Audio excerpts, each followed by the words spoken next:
It is March 28th, 1912. Cove, County Cork, Ireland. You are running. Not in the dramatic sense, not sprinting through darkened alleys with men at your heels, though it has come close to that more than once in the past 3 weeks. You are running in the quieter, more exhausting sense, keeping your head down, changing where you sleep, watching every face that passes for the particular expression of someone who has been told to look for you. Someone is looking for you. His name is Harrington, Gerald Harrington, mill owner, Justice of the Peace. A man whose name appears on 3 buildings in this town, and whose photograph appeared in the Cork Examiner last Christmas, standing beside the Lord Mayor, with the satisfied expression of a man who has arranged the world to his liking, and intends to keep it that way. You worked for him for 4 years. 4 years of 6-day weeks, breathing cotton dust that settled in your lungs like a second skin, carrying home wages that were never quite enough but were enough to make do, which in County Cork in 1912 is not nothing. You were good at your work. That was perhaps the problem. Harrington promoted you to floor supervisor at 24, young for it, and you were grateful in the careful, measured way that a working man learns to be grateful to a powerful one, sincerely, but without letting it show too much, because gratitude shown too openly becomes a debt, and debts in this town have a way of compounding.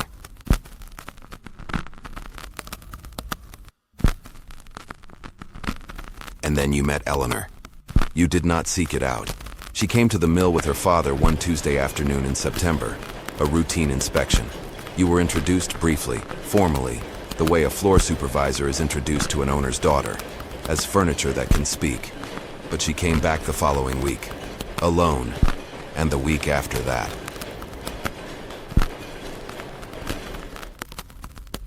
For 5 months, you met in the margins of the day, a conversation at the mill gate, a Sunday afternoon walk along the harbor that you told yourselves meant nothing, and both knew meant something. She understood what her father was and what you were, and the distance between those two things measured in this town's particular currency. She understood it better than you did, perhaps, which is why, when it ended the way it did.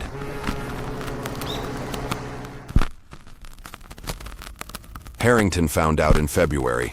You don't know how. A servant, perhaps. A neighbor. What you know is that on the 14th of February, a detail whose irony is not lost on you, 2 constables arrived at your lodgings with a warrant for your arrest. Theft. Embezzlement from the company ledger. The accusation was precise, documented, and entirely fabricated, which is to say it was the work of a man with both the motive and the resources to make a lie look like arithmetic. Eleanor had been promised to the son of a business partner. The arrangement was worth considerable money. Seamus Brennan, penniless mill hand, represented the unraveling of it. Destroying him was simply the most efficient solution. You spent 1 night in the cell before a friend got word to you through the wall. Harrington had spoken to the magistrate personally. The magistrate owed him 3 years of favors. You were not going to get a fair hearing in this county, or possibly this country, because the country where you would get a fair hearing was on the other side of a very large ocean. You left before morning. 3 weeks of sleeping in borrowed rooms, eating what people quietly left for you, because there are people in this town who know who Harrington is, and their kindness comes in the form of silence and bread left on windowsills, rather than public declarations, which is the only form of kindness available to people who cannot afford to make enemies of powerful men. And then Cormac O'Brien sent word. You have known Cormac since you were 19, and he was 55 and the kindest man on the mill floor. The kind of man who teaches without making you feel taught, who corrects without humiliating, who has a way of standing beside you when things are difficult, that makes the difficulty feel temporary rather than permanent. He had been saving for 4 years. His son Padraig had gone to Boston in 1908 and built something real, a small trade, a house, a life that had room in it for a father. Cormac had the ticket. 3rd class on the RMS Titanic, departing Queenstown on April 11th.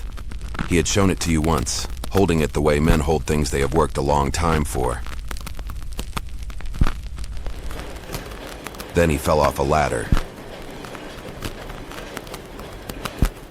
He pressed the ticket into your hand on a Tuesday evening in his kitchen, his leg in a cast, his expression the careful neutral of a man who has made a decision and does not want an argument about it. He said, "Go. Build something. Don't let Harrington be the last chapter." You said, "Cormac." He said, "Go." And so here you are, 27 years old, a single bag, a ticket with another man's name on it. In 13 days, a ship will leave Queenstown Harbor. For the first time in 3 weeks, you allow yourself one small, careful thing. You allow yourself to hope.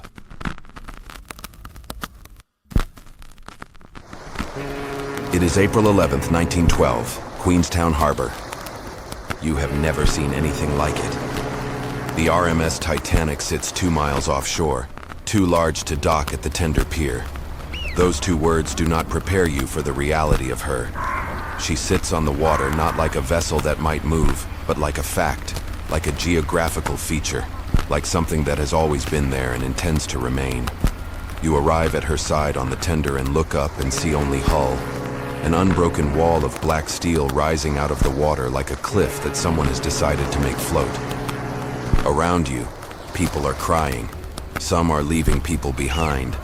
Some are leaving graves behind, and fields, and the particular quality of light on a stretch of coast they have looked at every day of their lives and will never look at again. You do not cry. You are too watchful, too conscious of the name on your ticket and the need to answer to it without hesitation should anyone ask. No one asks. They call it steerage. You are at the bottom of the ship's social geography, which in 1912 is as fixed and legible as any map. First class at the top, mahogany and crystal and menus in French. Second class in the middle, comfortable, careful. And then there is third class. But here is what the newspapers do not tell you. Third class on the Titanic is better than most of these people have ever lived. Proper beds, a dining room with tables, running water, electric light, which the broad-shouldered Swede in the berth across from yours, a man named Eric who speaks almost no English, touches on the first evening and then looks at you with an expression that says, plainly, "This cannot be right." You find yourself almost smiling. Almost. The days settle into a rhythm. You eat together at long tables in the general room. 700 of you, from a dozen countries, the sound of an entire continent emptying itself westward. In the evenings you read the newspaper, 3 days old, brought aboard at Southampton. The news is not reassuring. Europe in the spring of 1912 is a continent holding its breath. The Balkans are in crisis. The Ottoman Empire crumbling at its edges. Nations forming in the spaces it leaves with the violence of people who have been waiting a long time. The great powers are watching each other across their treaty obligations with the careful, dangerous attention of men who have loaded weapons and are trying very hard not to pull a trigger. The newspaper discusses this in the measured tones of people who still believe diplomacy will hold. You read it and think about Harrington and magistrates and the confidence of powerful men who have decided how things will go. You are not reassured.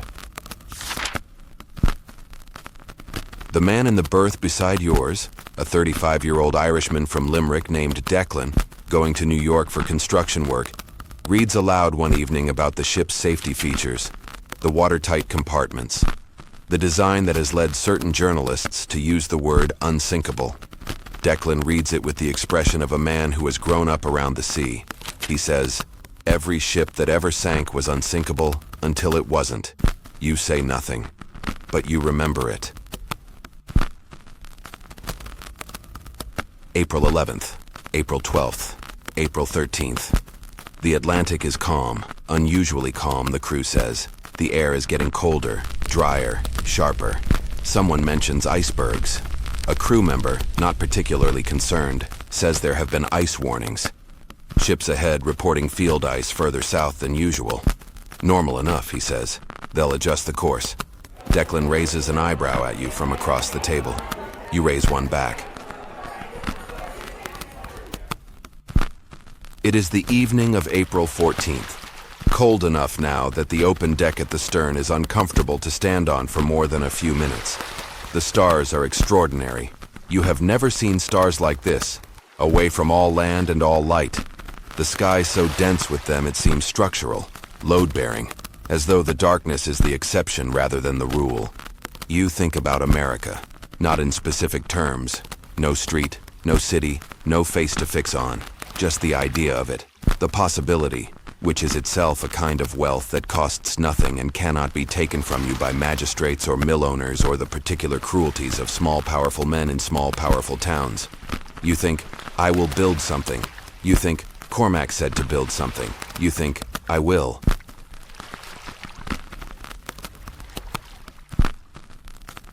You go below. You climb into your berth. The sounds of the cabin settle into the breathing of sleeping men. Eric's considerable snoring, Declan's quieter rhythm, the low vibration of the engines that you have stopped noticing, the way you once stopped noticing the machines at the mill. You close your eyes.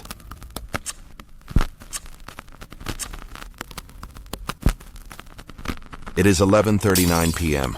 You are almost asleep, and then the ship shudders. Not violently, that is the first strange thing. A grinding sensation that runs through the hull like something being dragged along the outside. Long, low, almost gentle, perhaps 10 seconds, then stopping, then silence. The engines have changed, not stopped, but changed in pitch, in rhythm. Something has been interrupted. You sit up. Across the cabin, Eric looks at you with an expression that needs no translation. You think about what Declan said. You get dressed. The corridor outside your cabin is wrong. Too many people awake at too late an hour, standing in doorways with expressions trying to be unconcerned and not quite managing it.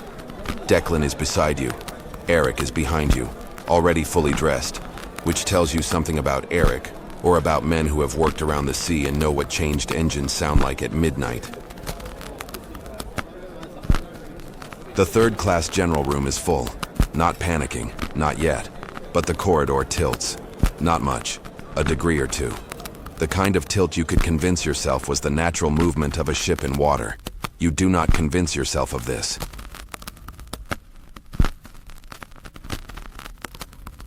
Declan gathers information quickly. There was a collision, he says.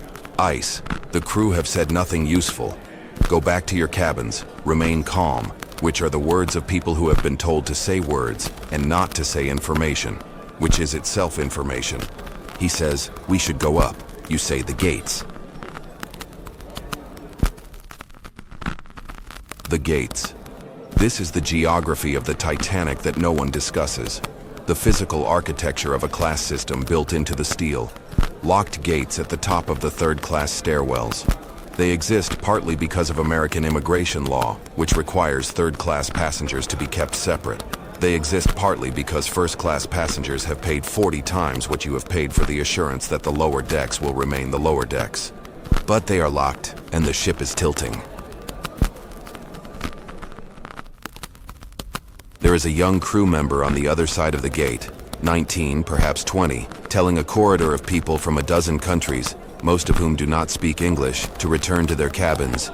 Declan speaks to him directly, not shouting. The particular tone of a man who knows how to make another man understand that the situation has changed. He says, "Son, open the gate." The young crew member hesitates. He opens the gate.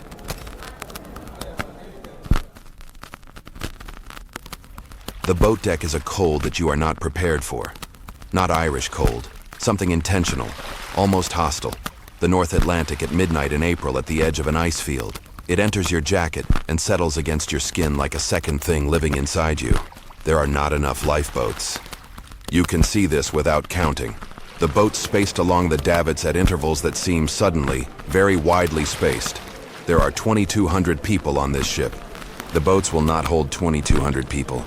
You know this the way you know the tilt of the bow, not from a number but from a simple, irreducible piece of geometry. Women and children first. You watch what this means in practice. The separation of families who do not want to be separated. Men stepping back not because they are cowards, but because they are standing next to someone they love and the only choice available is whether to be in the last place that person sees them or not. You move toward a boat. A steward puts his hand out. Women and children only, sir. You look at the boat. There are 12 people in it. It holds 65. You step back, not because you have given up, but because there is a woman behind you with a child on each hand, and another at her hip. And the arithmetic of this moment is very simple, and you have always been able to do arithmetic. Declan appears at your shoulder. He says, without drama, there are more boats. Stern side, we keep moving. You keep moving. It is 1:45 a.m. The stern is rising. What was 4 days ago the third-class open deck where you stood and watched Ireland disappear is now the highest point of the ship. The bow is underwater. You know this from the angle of everything, from the way the deck falls away in front of you, from the sound of 882 feet of steel bending at its middle in the dark. You hear the musicians before you see them, a string quartet somewhere on the upper deck, playing with a steadiness that seems impossible and is in fact the bravest thing you have seen tonight. The music comes through the cold air above the noise of the ship and the noise of the sea, and it is the sound of human beings insisting, in the vocabulary available to them, on the existence of beauty at the exact moment when ugliness is winning. You stand still for a moment and listen. Declan finds a collapsible boat on the roof of the officers' quarters, canvas-sided, not yet launched, still intact. You get there. The boat is real. Officers are working it, directing men. This is, in the current accounting, a piece of extraordinary luck that you accept without examination, because this is not the moment for examining luck. The lights flicker. Once, hold, flicker again, pause, and then the lights go out. The darkness is absolute. For a single second, your brain stops processing sound. The North Atlantic night is simply dark and cold and full of stars, and you are in it, and you are alive, and the letter is in your pocket, and Cormac said go, and you went, and you are here. Then the sound returns, all of it. The groan of the ship with a new note in it, a register your body understands before your mind does. Water, no longer below, no longer in the distance, but present, physical. The sea coming up to meet the ship in the way the sea always meets ships that come down to it, without preference, without malice. The stern rises past the point of standing, past the point of holding on. You grip the railing of the collapsible with both hands, and your feet are no longer fully on the deck, and the stars are in the wrong place, and the sea is no longer below you in the way the sea should be below you on a ship. Eric is to your left, both hands on a rope, his face absolutely calm. He looks at you and nods, the same nod from the cabin, the nod that needed no translation. And this time what it says is, I know, we know. And then it goes down. The water comes up to meet you. It is cold beyond what the word cold means. Your body's first response is not pain, but a full and complete refusal. Every system you have registering simultaneously that 28 degrees Fahrenheit is a hard limit, and you have crossed it. You surface. You find the collapsible, capsized, hull up, men balanced on top. You reach it. There are hands reaching down for you. Declan's hands. It is somewhere past 3 a.m. You are lying on the upturned hull face to the sky, the cold making each breath a negotiation. Around you, the voices in the water are quieter than they were. You know why. You are not looking at it. You are looking at the light. A ship's light. White, steady, real. It is the RMS Carpathia, though you will not know its name until later. What you know now is that it is moving toward you, which is all the word rescue means at this moment. Not safety, not warmth, not the end of anything. Just real and moving and closer than it was, and closer. Eric is not on the boat. You registered this at some point in the darkness, the absence of his shoulder, the gap where his broad outline should have been. You fold this and put it somewhere you will not open tonight. Possibly not for a very long time. Possibly not until you are somewhere with walls and a roof, and the minimum conditions required for grief to be something other than an obstacle to survival. The Carpathia reaches you as the sky begins to lighten. Getting aboard is not elegant. Your hands have lost much of their strength. The rope ladder a negotiation between what they can do and what is required of them. The men above are patient. You get up it. Someone puts a blanket around your shoulders. Someone puts something hot in your hands. Declan sits down beside you on the deck of the Carpathia. He says nothing for a long while. The light is coming up over the North Atlantic, a hard line appearing at the edge of the water, the ocean going from black to gray to something between green and silver and the particular blue of very cold deep water. The ice catches the light. The ice which did this, which was here before any of this and will be here after, catches the morning light and holds it. And it is, against everything, against all reason, against the full weight of this night. It is beautiful. You notice this. You let yourself notice it. Then Declan says one word. He says, New York, just that. And you understand that he means, we are still going. The destination has not changed. The reason for the crossing has not changed. The thing he is going to build is still there waiting to be built, and so is yours. And the water did not take that, and Harrington did not take that, and the cold did not take that. You put your hand in your breast pocket. The letter is there, wet, the paper soft and fragile, but there, the pocket held. You hold it in both hands for a moment, cupped, careful, the way you would hold something alive. You think about Cormac, about his kitchen and his cast and the ticket pressed into your hand. You think about how you will knock on Padraig's door in Boston, and how Padraig will open it expecting his father, and find instead a man he has never met, carrying a story that will take some time to explain and a letter that will take some time to dry. You think about what you will say. You think, I will tell him his father saved my life twice. Once with the ticket, once by making me the kind of man who holds on. You are Seamus Brennan, 27 years old, from Cobh, County Cork, Ireland. A man a powerful man tried to erase, who got on a ship because an old man pressed a ticket into his hands and said, go, build something. You are on a rescue ship in the North Atlantic. You are alive. Whether you remain so, whether the cold has taken something from you that will not become apparent for days, whether the water has done work in your lungs that the warmth of the Carpathia cannot undo, whether Seamus Brennan arrives in New York, or whether he is one of the 1/500 this night claimed in one way or another, quietly, over time. This the water does not say. The water keeps its own accounts. What the record shows is this. Of the 2,224 people aboard the RMS Titanic, 1,500 perished. One of the deadliest peacetime maritime disasters in history. Of the 709 passengers traveling in third class, only 174 survived, 1 in 4. The survival rate for first-class passengers was 1 in 2.